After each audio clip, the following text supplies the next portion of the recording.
morning, Mr. Wise. Sorry for causing trouble by showing up so late last night. No problem.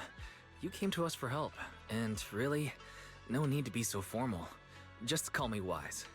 Alright. Then, please, feel free to call me Alice.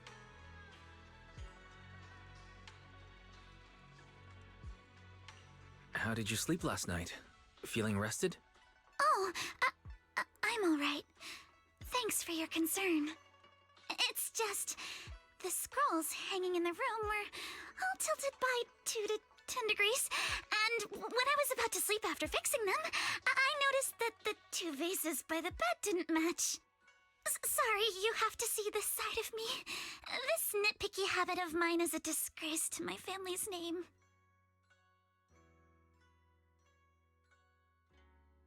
Oh, no, it's not that bad. Soybian Temple just lives up to its name. Thank you for understanding.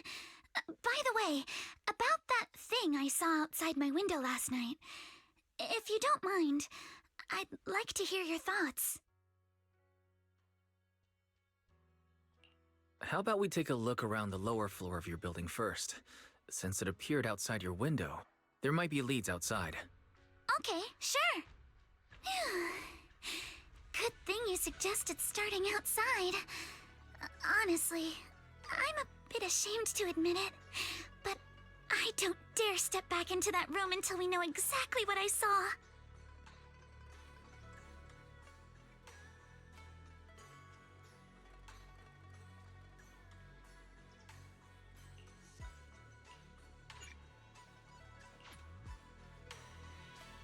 Alice, let's talk about last night.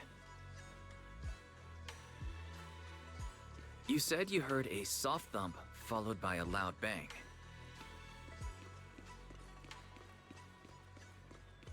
Yes, and it went pitch dark outside the window. I pulled back the curtains and saw large slanted shadows, and there was a glowing skeleton stuck between the shadows and the glass.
Have you figured out what happened last night?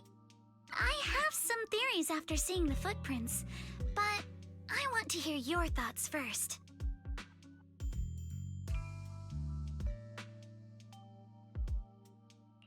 I think our guesses are probably pretty close. Really? Then let's go over what we found together.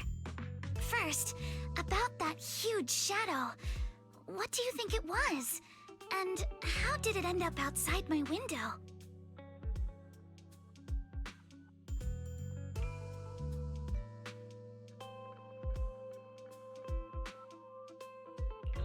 It was probably from cargo hanging on the tower crane. Cargo was big enough to block the whole window, and the way it vanished without a trace makes sense if we assume it was moved away with the crane. You mentioned hearing a soft thump before the shadow appeared. One of the ropes holding the cargo probably snapped, causing the load to tilt and bump against your window. Yes, that's what I figured too. Thinking back, the reason I was so certain that it was tilted exactly 22 degrees was because there was a shipping label on the crate. But let's just assume for a moment that it was. Then, what do you think made it fall to the ground?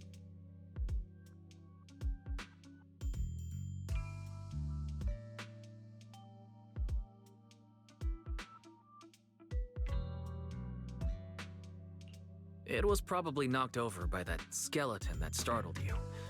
After the cargo hit your window, the crane lifted it back up, but that little creature couldn't hold on and fell off, landing right on the flower pot. Right. There must be a reason the flower pot fell. If something as large as the cargo had hit it directly, the whole rack would have come crashing down. The fact that one pot was left on the balcony means it had to be something smaller. Looks like we have the same train of thought. That leaves us with just one remaining question. What was that glowing skeleton?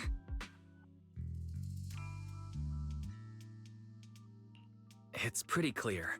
The culprit is whatever animal left those glowing little footprints. Since its paws were covered in phosphorescent paint, the skeleton pattern was probably painted on its body or clothes.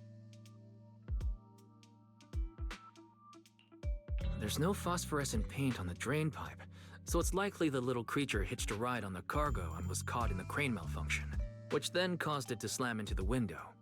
Later, while trying to escape, it knocked over the flower pot. But the exact sequence of events isn't really the point. What matters is this.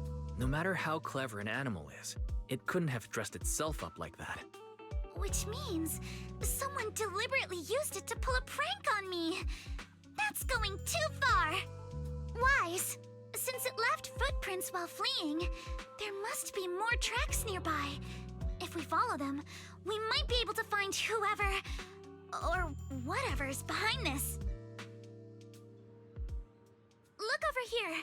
The footprints go up the pillar to the overpass.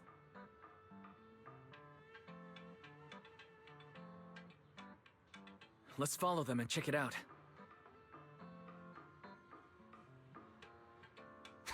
How could they? I can't believe someone actually used an animal to pull a prank.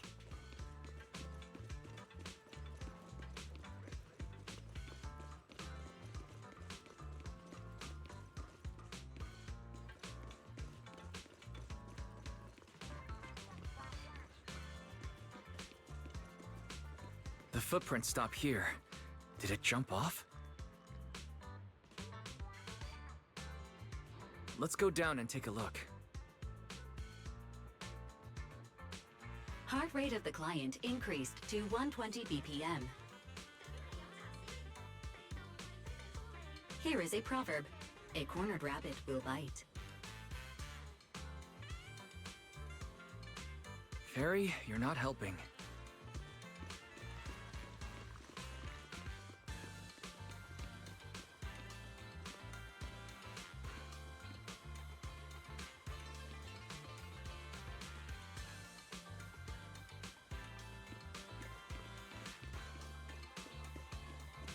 Huh? The footprints disappear here. Uh-oh, the footprints are all jumbled here. Where could it have gone? Huh? There it is! Don't let it get away!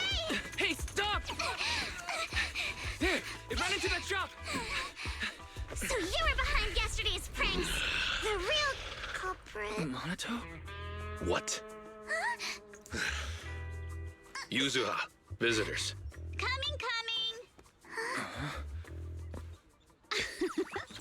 What can I get for you? Huh? Oh well. Huh. Guess I got found out after all.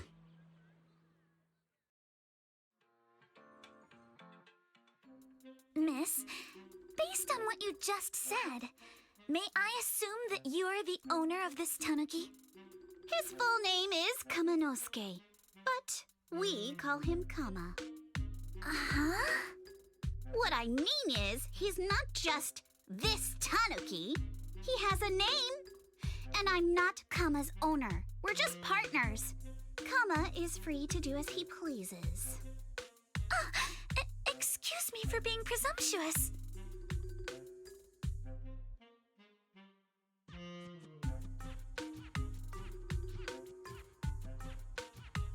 That girl's name is Yuzuha, right? She suddenly changed the subject. Seems like she'll be a tough nut to crack. It's all right.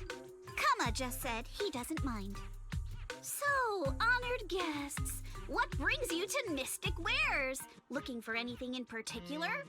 I'm Ukinami Yuzuha. Our family runs a well-known porcelain shop in Phylum Heights.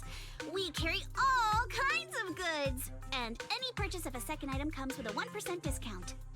All right. Thank you very much. No, wait! We're not here to shop! Miss Ukinami, we don't even know each other, and yet last night, you and your partner played a prank on me that caused me a lot of trouble. Huh? That's a bit of a shock. I thought you'd really appreciate Kama's way of returning the favor. Returning the favor? Sorry, I don't quite follow what you mean. How could you not understand? You were clearly the ones who started the prank in the first place. Porcelumex previously stated they'd thoroughly investigate the safety hazards and give the people of Waifei Peninsula a proper explanation of the accident. Yet somehow they let an unqualified little girl sneak into a team of so-called experts. That's quite the prank if you ask me.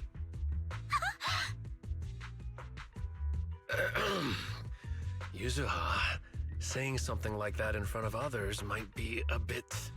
Minato, I've been meaning to say this for a while. You having that face and always talking like a goody two-shoes? What a waste. Excuse me, may I say something? Porcelumix brought in the inspection team just for show. Of course, people are going to feel outraged. It's just that, even with so many well-known experts on the investigation team, none dared to defy Porcelumix. So why place all the blame on Miss Timefield alone? I see. You're saying I'm just picking the easy target? I remember now. I've seen you before. You were that disciple in training. Wise, from Swabian Temple. Didn't expect you'd be more witty than you look. Anyway, after hearing you out, I realized I didn't think the prank through. Sorry about that. It won't happen again. I really appreciate you saying that.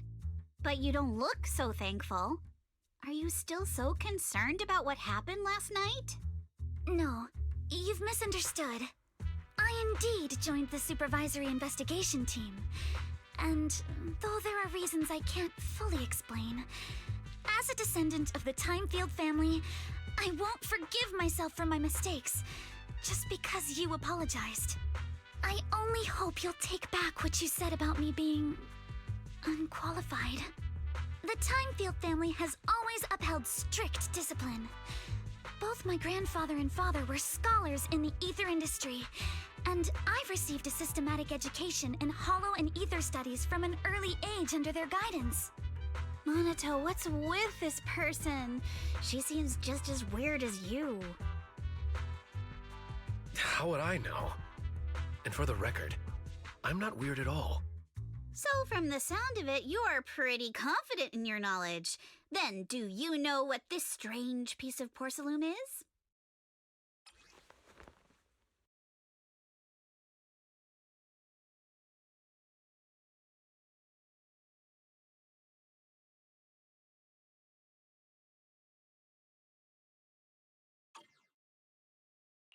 This looks more like a shard of some kind of device rather than porcelain. Also, was it just my imagination? Or did I suddenly sense an unpleasant aura coming from it? Something similar to the presence of a sacrifice. Oh, that's a shard of a large obscura. Obscura? Yes, an obscura is a type of experimental reactor vessel made with high-purity porcelain as its outer shell. Due to the unique properties of porcelain, when etheric matter is placed inside obscura, it can slowly come into contact with the air. This allows researchers to observe how ether behaves once it leaves a hollow. Although an obscura is a rather expensive piece of lab equipment, there's nothing strange about it. This shard hasn't been coated with the outer layer yet. It was probably damaged during manufacturing. Damaged during manufacturing? So there is something wrong with this thing. See, Minato? I told you my instincts were spot on. Who would have thought we'd figure out what this thing is in such an unexpected way? What a stroke of luck!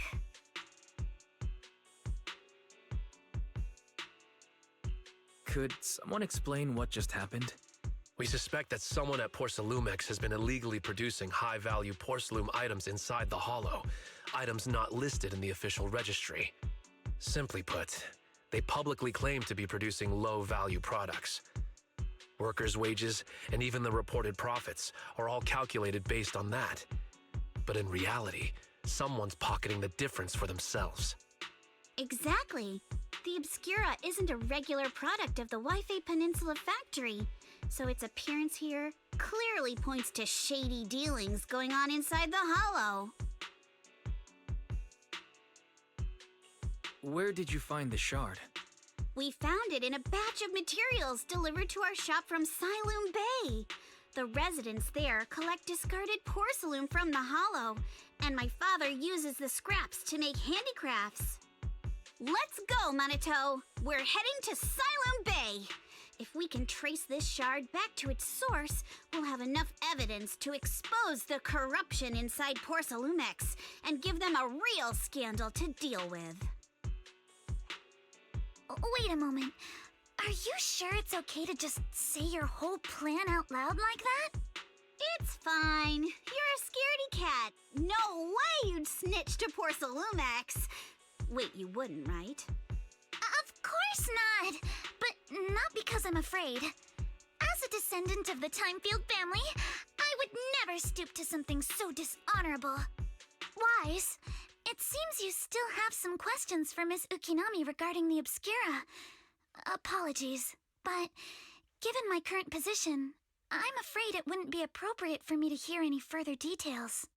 So please excuse me for now. Thank you for helping resolve the issue. I'll have the payment for the commission sent over promptly. You didn't leave with that fancy girl. Do you have something to ask us? Can I come with you to Siloon Bay for the investigation? I'm curious about the origin of that shard. Besides, I can help if you're heading into the hollow. No problem. You're more than welcome to join us. Wow, today's our lucky day! Not only did we find a lead, but we even had a proxy who's an expert at handling miasma just show up at our door!